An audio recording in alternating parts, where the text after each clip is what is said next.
we could have waited for starting a little bit more. Oh, some keynoters, fabulous speakers, please introduce yourselves. The floor is yours. Thank you.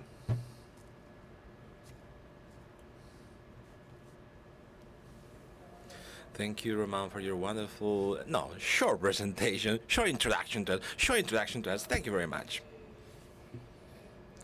Instead of introducing ourselves, I would have thought about asking you a question to all of you. But I don't like asking questions that nobody has getting through. How many of you have this IPv6 at home? Who else? Who of you has their zipper in their pants open the whole day? Zipper open. If you have the zipper in your pants open the whole day and you have the ridiculous guy, it's like doing something on IPv6. Why? Because it's the typical analysis. You get home, I noticed I got my zipper open in my trousers. You get home and you say, okay, I have IPv6 activated, the door totally open. Better in the morning rather than in the afternoon. I would like to start my presentation by showing you that we'll be talking about IPv6 and how this concerns our everyday life. Some weeks ago, there was the national ninth journeys in creating community through tools in order to generate information from this concept of cybersecurity on, we decided that we have been working so long on IPv6 that the moment to give the community a real tool with working with all the available information was now. So it's difficult for us to explore because this is starting giving us the very first incipients tools. How many of you are using IPv6 on a daily basis? Very few of you got it configured. Very few of you will be able to explain to me how the shared directioning and addressing is created. Why should we have created this tool? Because we were bored and tired of seeing the statics analytics from Google saying IPv6 is ready for you, 10% traffic, averagely down, uses IPv6. No, so many statistics with public addressing system. But tell me, what is the real thing? How much of IPv6 is existing? So we are considering the concept of IPv6 migration, and they won't wrap having shut down the IPv4. We will be living together with the two protocols for a long time with it's a symbiosis of security defiances, security policies to apply to all our systems. IPv4, we have resolved all these issues. So Rafa and myself, which is hidden from us, started working. Some people in this room, when this video game started, you might have not been born, but I hope you are familiar with the reasoning of this video game. So you need to do some mining updated to move in onto IPv6. We bought a pair of camels and a turban, and let's move on to the desert of IPv6 because nobody is using it. So we mounted our camels. We got some water and moved to the Vegas desert. Vegas desert is totally populated and crowded. Is a metaphor. It's much more than we thought of.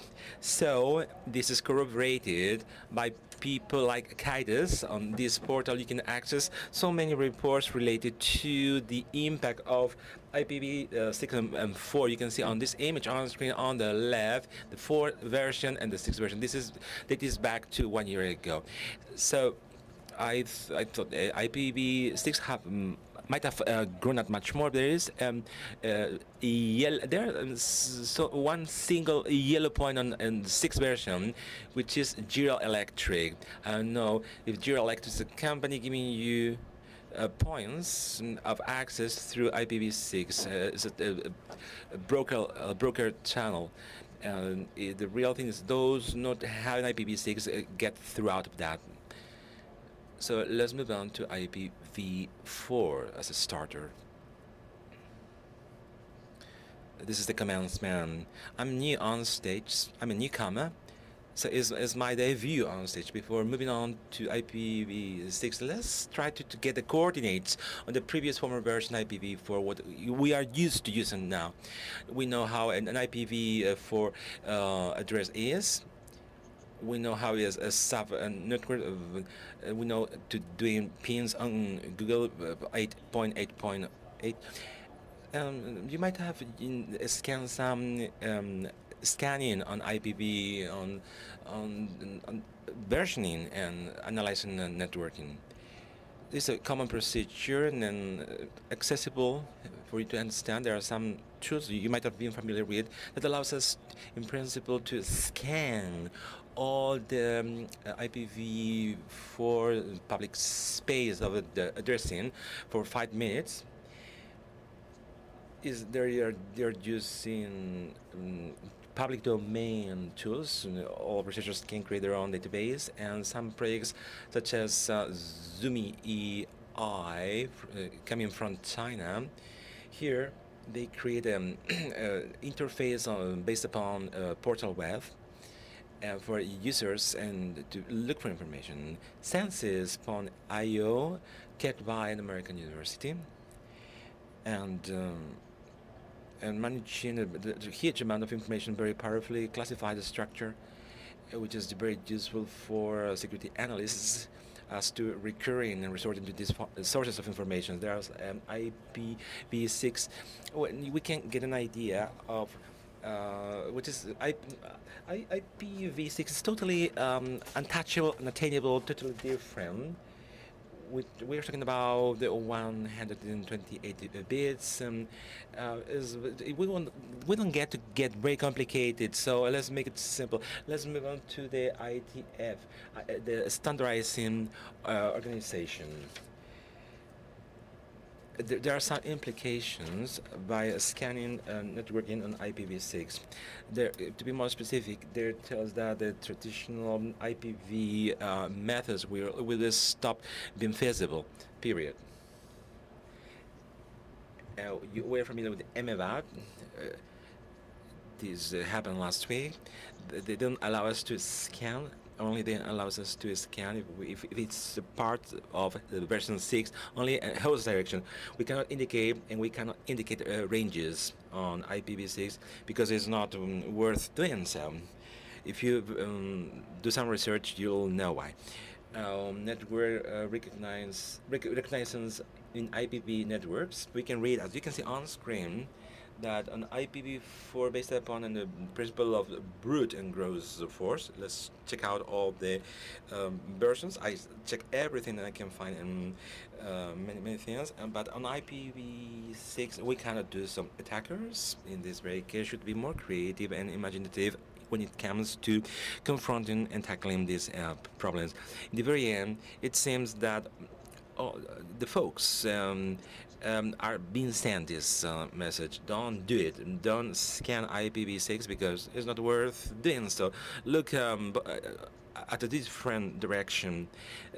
Somebody will tell us that this gives you security. So being ourselves very obstinate start wrong, we continue to investigate, to research, and we saw what is going on here with IPv6. This cannot be this way, the way we are told. We are interested in knowing what is moving around IPv6. Something must be waiting for us. So, very briefly, IPv4 is, as you can see, is the pawn in a fish factory. Wherever you go, you can see fish, and if you want to go fishing, you can get a fish, period. By looking at it, by having a look at it, you get the whole image. But on the contrary, IPv6 is the ocean. If you want to find some life, you need to get on your boat rowing and try to find something, period. We won't be the very first or last ones rowing and looking for active services in IPv6.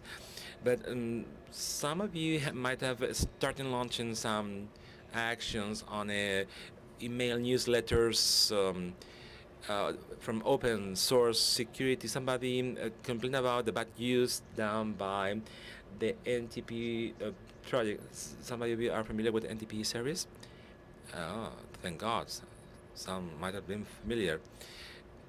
Oh, after being in place for 50 years now, they know it. There are free, accessible NTP services. They say, oh, I have so many millions of users. On this email, they denounce that somebody shouldn't put some servers in place, and when IPv6 is asking, this IPv6 is being received by the Shonen scanners. This is an approximation as to scanning IPv6, but the people from this place don't like it at all. Anyway, as Rafa said, don't be worried with IPv6. Don't be worried about it, because our friend Rod Graham, which is CEO of firm Errata Security, Rob Graham, said that the IPv6 security is good. So, please, I'm asking Roman to invite Mr. Graham next year for us to know what he can give us. For a while, we explained the dichotomy between IPv4 and 6 and the problems scanning them. So let's watch this video and move on to the tool we want to introduce to you. Can you please dim out the lights? Dim out the lights, please, for us to get a proper vision. Mister, the past was simple.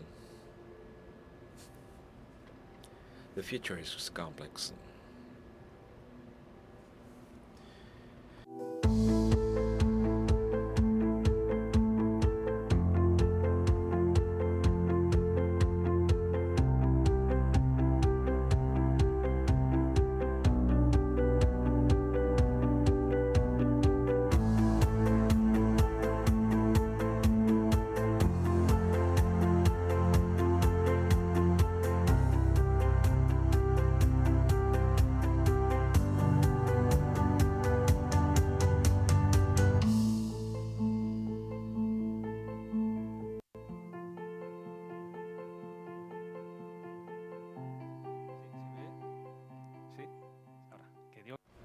Oh, it's cool. It's pretty cool. It's pretty cool.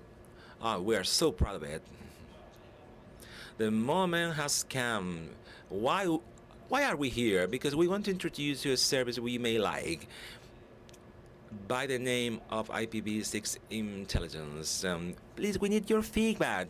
Share it, exchange it. We want to show you around what we have been talking about. The main pillars of this service are, as you can see on screen, the data discovery. We love the imaging procession of security analysts know what we're talking about. So in principle, we are using maps. Then we'll start using different means. Heuristics, the capacity of applying the scientific method to analyzing and processing information, the Creative Commons principles. The world is full of information thanks to people is sharing it. Keep your mind open. And lastly, last but not the least, the relationship focused, the synergies between entities we are managing. So let's move on to real cases and case studies to start for you to start using it. Let's put this example: a very common situation on a daily basis. Being analyst, a vulnerability is published and affects the service Pro CP version 5 since last year. It's very recent. We investigate, we researched the impact of this vulnerability on the internet, generally speaking. We have chosen CVSS scores, the highest rank and value 10, because it's remotely exploited. with authentication. Many times they use other tools to understand how this new published vulnerability can affect the various different elements distributed on over the internet. Here we found exploits, this developed by Metaxploit or by a particular concrete researcher. Is one of these vulnerabilities that is really worrying. Here we launch an map, as you can see on screen. We check if this this equipment can be vulnerable. So step by step, let's move on to this slide, and you can see on screen now.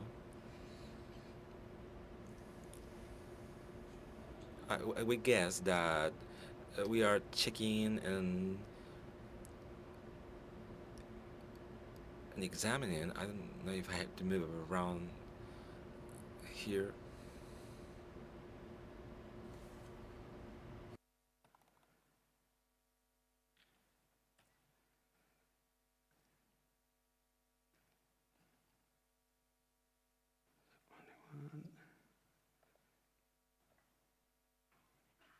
No me detecta el monitor.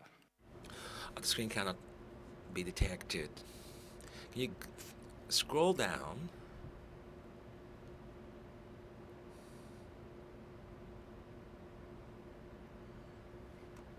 We got it. This is it.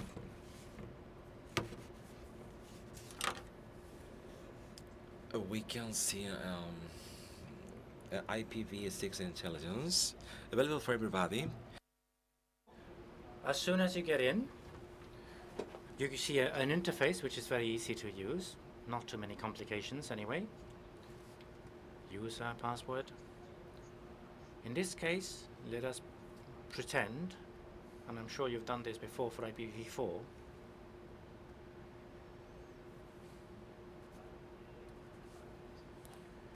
it seems there is. I guess you've seen IPv6 addresses before. 10 results per page with approximately a geolocation for those services. And here a brief summary of what has been found. The addresses. We'll talk a little bit more about this in a minute. IPv4 ports. If you get in, you'll see the details.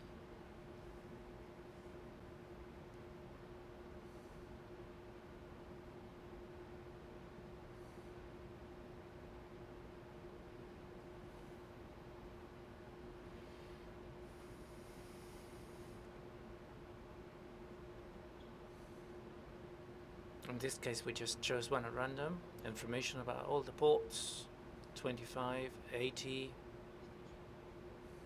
This is an IPv6 address. If we go back to the results, well, these are the general results.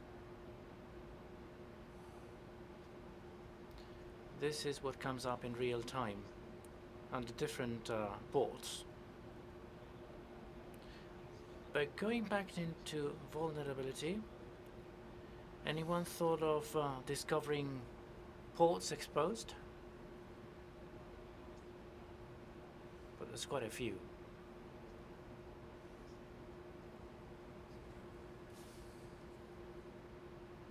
There we have it. Lots of them.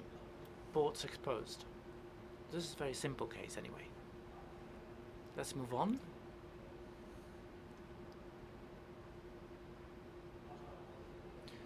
Let's talk about spam a little bit. Spam House is an initiative that probably sounds familiar. There's different tools inside, very useful tools, in order to try and keep spam at bay. But what these people claim, you can read it there, since there is very little IPv6 mail, Spam House has been thinking about a two-stage plan to implement IPv6. And this is what they say. Most importantly, the vast size of the IPv6 space means that there are new challenges. they warn about the fact that a single user might send millions and millions of email messages from different IPv6 addresses every time. A different address for every single email. That will happen later on, that's what they say. And it was only this week that I got this email message. This is from Monday. Not suspicious. It looks normal, doesn't it? I was expecting the invoice to come into my inbox, and it did. When these things come to your inbox, you start investigating where they came from and things. So you analyze the headers. I just saw that in the different hops followed by the email message, on these two sites, they have been using IPv6 to forward this email message. So I said, well, it's probably too early to analyze IPv6 because there are no common threads. Well, I just got a message on Monday.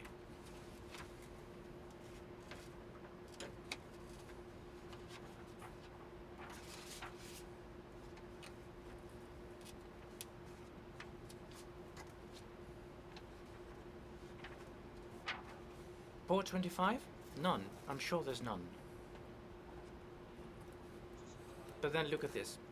I don't know if you know this, but from ITF, who've always tried to have operating systems communicating with each other using IPv6 by default if they have them if they have it active. So by default, traffic is sent through IPv6. So no one will be using these servers. So there's nothing. There's just a few. Those servers are unused. There's another interesting search that we could perform. This is an open source server for POP3 and IMAP email clients on GNU Linux. We started searching for this and we found more results. Domains and the relationship between them was something we can discuss later, but it's quite striking what we found out right away.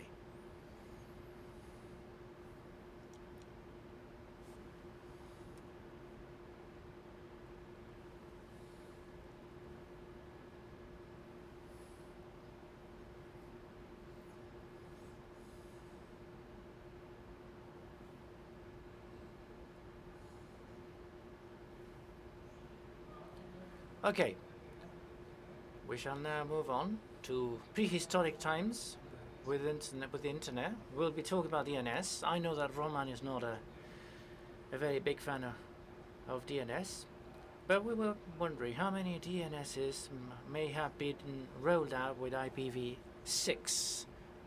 How many are there for different types of attacks? So that's what we will talk about in a minute. We first started with some searches, and quite a few results came up. We were not expecting to be so right, assuming that so many IPs would have the corresponding DNS services. Here I have an example. In this example, as you can see, there's the typical DNS, ports 53, open. If we ask the corresponding service about that IP address, it tells us that port 5353 is there, indeed. And what we see is that it is the server. It's the same server because the versions are the same.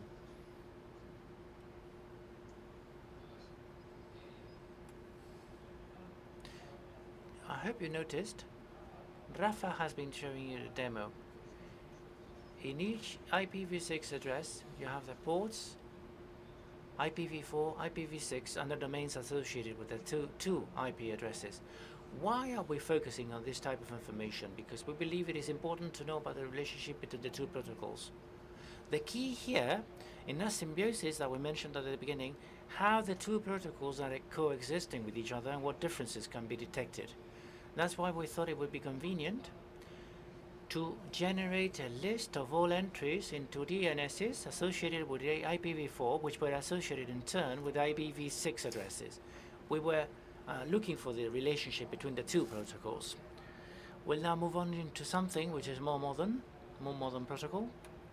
On Saturday, Danny will give us a presentation on a more modern protocol.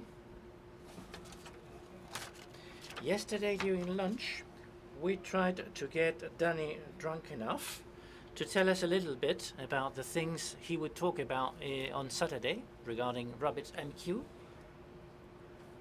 We have seen that there are many services through RabbitMQ in IPv6. The most modern technologies are obviously more convenient for IPv6 and its capacities. We'll now move on to Kibana. Anyone knows about Kibana? Okay.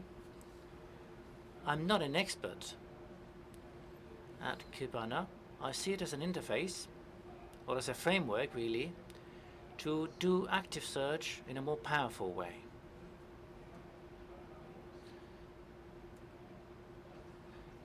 So Kibana, because it is a new technology,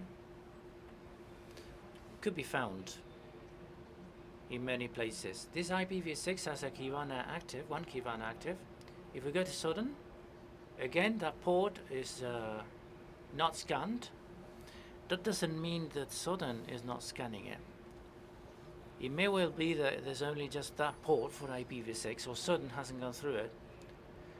In any case, it was also in the port for IPv4. We tried to get through it using IPv6. We don't really know whether it accepts the configuration for IPv6, but Kibana is running on IPv6. They have the two services running in the two ports, and we don't even know whether they know. So step by step, IPv6 is getting into our lives. We're not really noticing, but it's there. Why is that? Well, because large VPS providers are beginning to offer IPv6. So you get IPv6 by default in some cases. One thing that came to my mind was how many people were using IPv6 in Spain. Perhaps we're using it and we're not aware of it. We're looking for pages that are using IPv6 and are not in Spain. So for example, Alucinarte is using IPv6, but it's not in Spain, obviously. Then we have Mon Paladar with food. Antenas Valladolid. So people are using IPv6 and have no idea. I'm sure that Mariluz in her bar has no idea that she's using IPv6 for her website. These guys, they have IPv6. Anyone can have it. A cyclist club. And then these guys, we don't know what they sell. We're not sure what they sell, but they're using IPv6. Another thing we had in mind was, how about the government? The Spanish government is rolling out their websites in IPv6. Well, they are indeed. gov.es has a lot of addressing done through IPv6. CIA.gov has pages available using IPv6. So public institutions out there are using IPv6 quite significantly. If we manage to change the screen, I'll do it for the last time.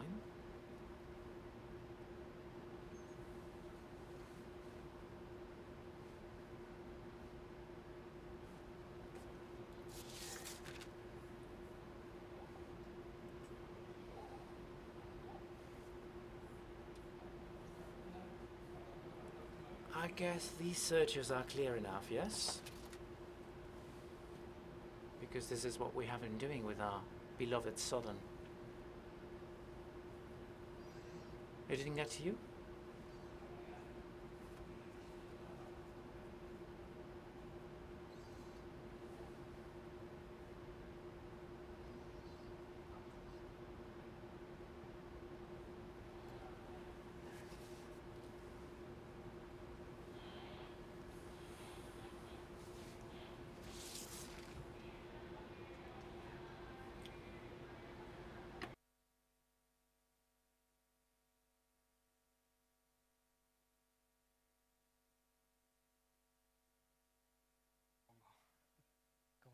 espera.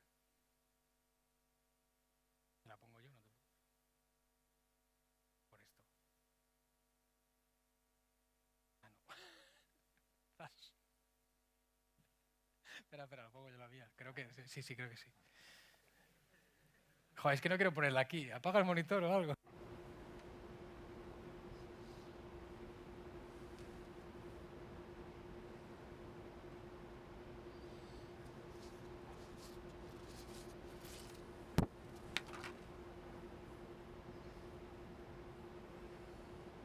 I just wanted to show you something.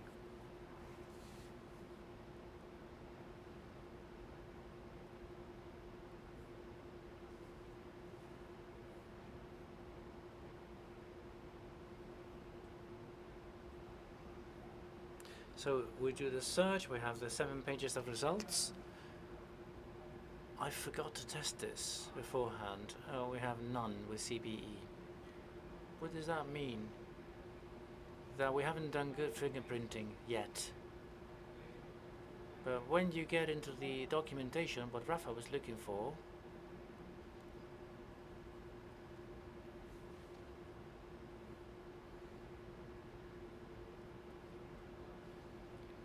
with CPE, there's fewer results, but at least you've got them. That's another relationship we would like to see there. And along those lines, without changing the screen, we just want to show you the last thing. The main purpose of this, stage 1 has been implemented already, by the way.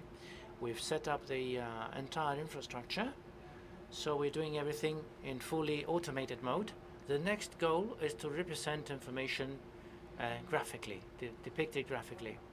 Because IPv6 plus IPv4 and all the stakeholders will give us a significant amount of relationships. This should be a simple way to know where we stand. So what we're working on right now is on the Graphos database. We launched this query, and we would like to have all the power. Anyone here knows the Graphos database? Could you raise a hand? One? Come on. Okay. What we have here is something we want to analyze by unleashing the full power of Graphos. You can start investigating from IPv6 to determine what information is relevant. Because the day will come when IPv6 and IPv4 are working in parallel. You will have to determine how many hops away you are from something that is compromised. You cannot say, this address is compromised, but I don't care, because the interconnection between resources in the internet is too significant. Vulnerabilities in just one resource may have an impact on you and everything you do. There must be a way for you to calculate how much are you impacted by a vulnerability in one of those remote resources. So, do you want to finish, Rafa? 10 minutes left? Right. So a couple of things left from us that relate to the rationale that we have behind the scenes.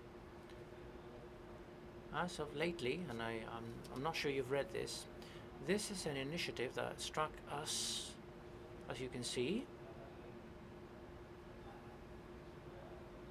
This is a group of private companies that have agreed to establish a partnership to analyze some global threats in the internet. One of them is the Lazarus Group, which was in charge, allegedly, of performing the attack on Sony. They're quite an active group themselves.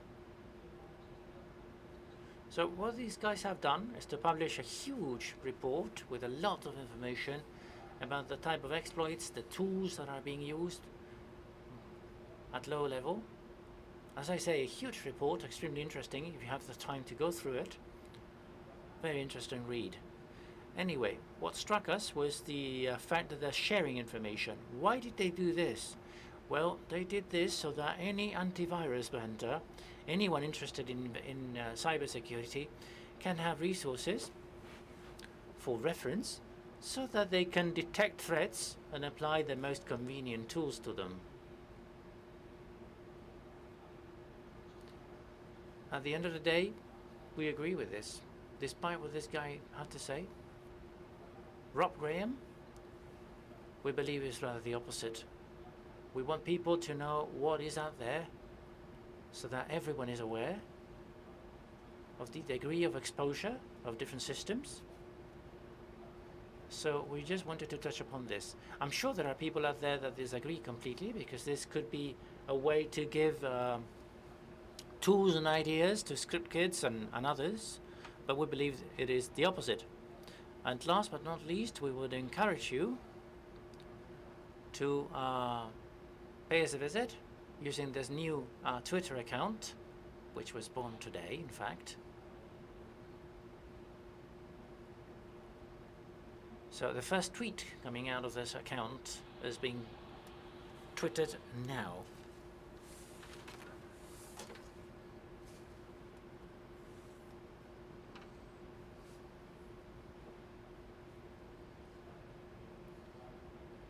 Hello world. Hello IPv6. And thank you very much for coming. Okay.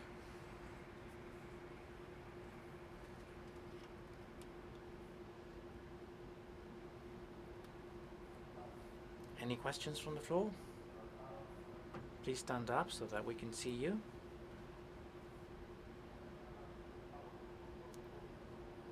Would you have a premium version with an anti-pawner module in it?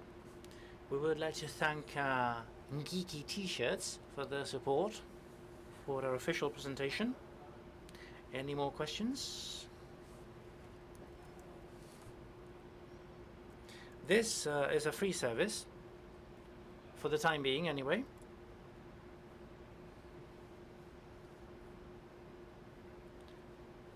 But this is what we offer.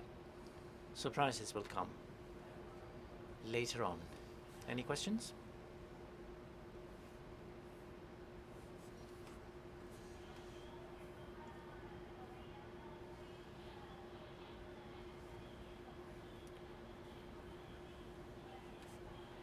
Bueno, muchas gracias por la presentación. Thank you very much for your presentation. I was curious about something. How do you do the scan of all those networks on IPv6? Just like that. Simple question. Do we have an hour? Well, it is the opposite approach. You cannot start a scan just like that. You can select a number of networks. The key here is to select a limited number of networks. Making it clear that every time you launch your procedure, you have 1 in 340 million addresses. So we've gathered a lot of information to make sure that wherever we go, there might be an IP, a suitable IP. This is no longer as a Z-map. It is not about collecting the results. It's also about collecting the results, but remember, this is a set of processes and techniques and algorithms, let me put it that way, that when combined together gives you an approximation. It's not a scan, a proper scan in a range of addresses. This is something completely different. Any more questions?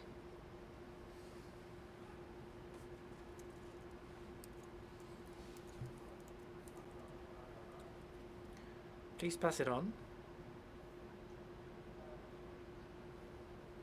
Well, let me thank you first of all for your project. But there's a doubt in my mind. We can do queries for free, but if we wanted to collaborate with your project, is there any way to access the documentation to find out what methodology you're using for your work? To see if we can support APIs or something? Well, we're creating the modular architecture so that in the future, at least part of the collaboration comes from people that are willing to use their own infrastructure to support us. Okay? Good afternoon. Very interesting talk. I'd like to know if you have set it up on top of IPv6. If that is the case, when can we connect to you and gather data? Not on IPv6, okay? Well, just pay a visit to the page, to the website, and you'll find out yourself. It will have IPv6 later on. but we didn't get any offers from interesting hosted services that would offer IPv6 at a good price.